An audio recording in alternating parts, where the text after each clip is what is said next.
শীতকালে বাইরে যতক্ষণ রোদ না ওঠে আমি কিন্তু জানালা খুলি না। এখন বাইরে দেখছি বেশ সুন্দর রোদ উঠেছে, এবার আমি জানালাটা একটু খুলেই দেব। আর যদিও আবার খুব হাওয়া হয় তাহলে বন্ধ করে দিতেই হবে, কারণ ঘরে না থাকা যায় না এত হাওয়া। তো যাই হোক বন্ধুরা, আমি পিয়ালি আমার পরিবারে তোমাদের সবাইকে স্বাগত জানাই।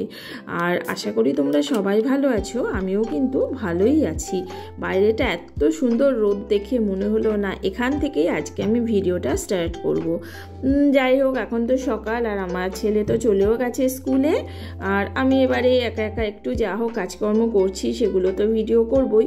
আর একটা কথা হচ্ছে যে সেদিন না আমি বাজারে গিয়েছিলাম, অ্যাকচুয়ালি আমরা দুজনেই গিয়েছিলাম, তো গিয়ে পরে অনেকটা রাত হয়ে গিয়েছিল।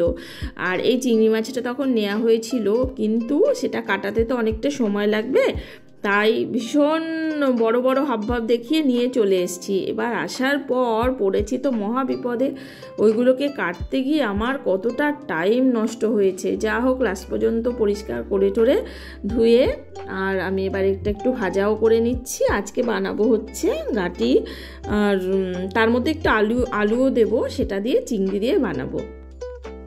তো যা হোক, গাঁটি কচু আর আলুটা সেদ্ধ করে প্রথমেই রেখেছি, আর চিংড়ি মাছটা ভেজেও তুলে দিয়েছি। এবার হলো আলুটা ভাজবো, তারপর একে একে সমস্ত মশলা দেবো, দিয়ে জাস্ট জল দেবো, দিয়ে তারপরে ফুটে উঠলে পর মাছটা ছেড়ে দিয়ে নামিয়ে দেবো। এভাবেই হয়ে যাবে রান্না।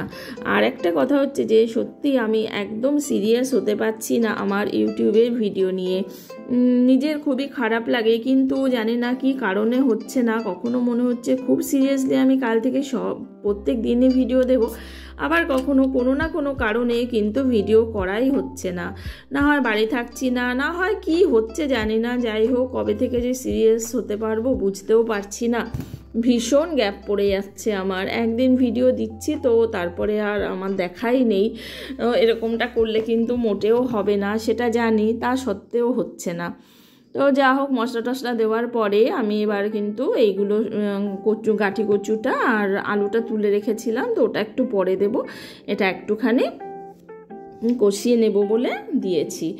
আর আমি আজকে এটা বানাবো হচ্ছে পেঁয়াজ রসুন আদা সবই দিয়েছি, আর কাঁচা লঙ্কা, আর হচ্ছে গরম মশলা দেব না, ব্যাস এই সমস্তই দেব। আর ধনে জিরে, ধনের গুঁড়ো জিরের গুঁড়ো এই সমস্ত দিয়ে, আর হচ্ছে কাশ্মীরি লঙ্কা গুঁড়ো, এই সমস্ত দিয়ে ঠিক মোটামুটি এই রান্নাটা হয়ে যাবে। তো আর কথায় আর একটা কথাও মনে পড়লো যে আমার এক বোন আছে, সে কিন্তু আমার খুব খোঁজ খবর করে ইউটিউবে।